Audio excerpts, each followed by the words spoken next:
And the Union of Concerned Scientists has just released a study showing that, in fact, by 2030, there's a net savings of some $78 billion in the pockets of at least American consumers if we put energy efficiency into place, if we begin to shift our energy base, if we begin to transform our transportation sector, and so forth. I'm convinced that a lot of those things are going to happen. The reason I'm convinced is that since World War II, about 75% of all the productivity increases in the economy have come from technology advances. That is not going to suddenly change.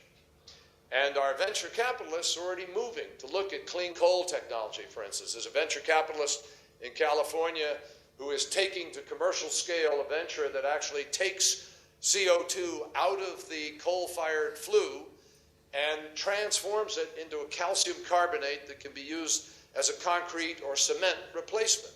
So you can actually capture carbon, but not geologically have to store it, which is very expensive, put it into a product that you can then go out that is benign and use it. If this works, I can't tell you it's absolutely going to work, but I can tell you that for that experiment, there are probably hundreds of others around as colleges, universities, private sector, laboratories are struggling to find America's alternative, the world's alternative energy. And I just remind all of you, way back in the 1970s, when we had our first brush with energy crisis, Sheikh Yamani of the oil cartel said the following. He said, the Stone Age did not end because we ran out of stones. And the oil age is not going to end because we ran out of oil. That's coming from an oil person 35, 40 years ago, folks. So I'm telling you that we're in the transformational moment now, and that's why I'm optimistic, because I think the marketplace and supply and demand are ultimately going to force everybody. The only question is, will it happen fast enough so that we don't do irreparable damage to the planet?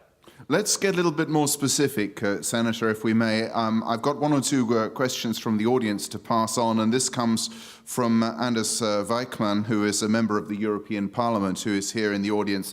And he asks, how can the US defend a position of only going back to the emission level of 1990 by the year 2020, when scientists tell us we have to cut back much more as of then to have a chance to avoid dangerous climate change? Well, the answer is very simply, I don't think you can defend it legitimately, and I'm not trying to. I believe we have to go farther.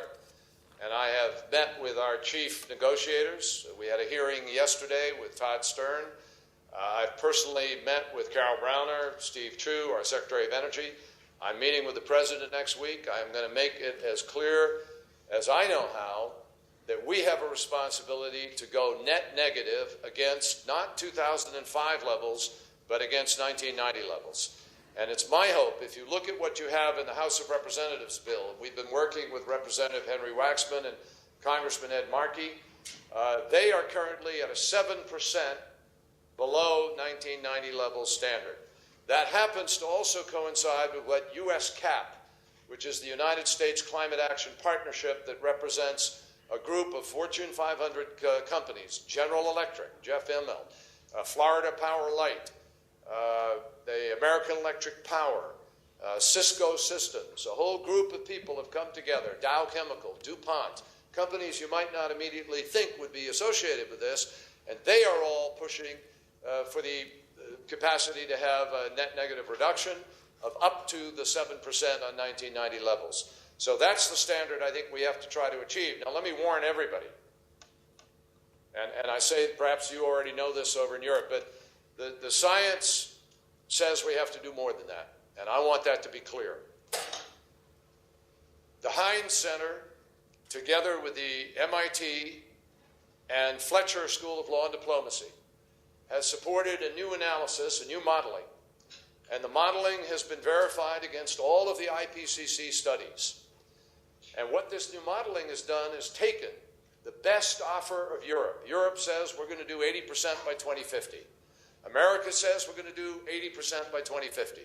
China says they're going to do 20% intensity reduction by 2020 and a renewable portfolio standard of 15% by 2050 and so forth. take the best that every country has offered, and incidentally, there are only about 17 countries that have offered something.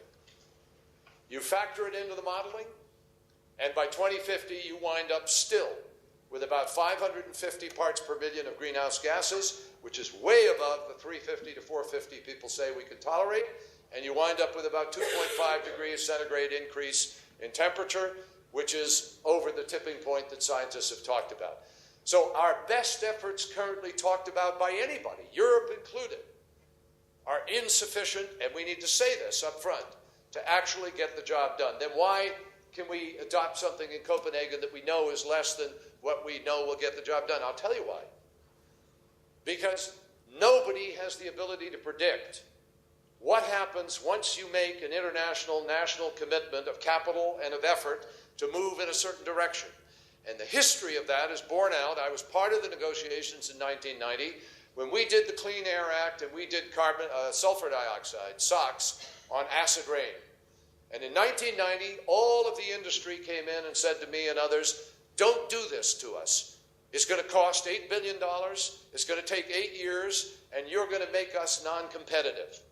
The environment community came in and said, no, that's just business crying chicken little.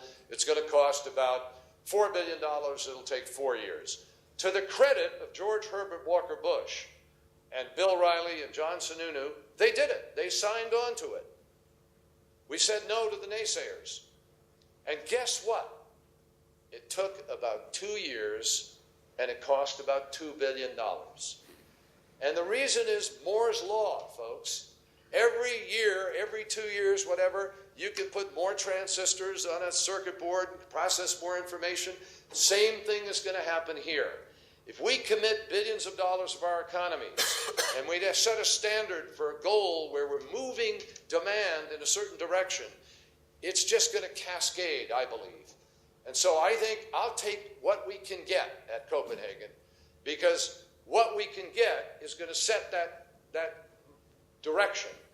And then we'll retune and recalibrate and refine. But once we begin to move in that direction, I personally believe the marketplace is going to do a lot of this for us a lot faster than people can measure today.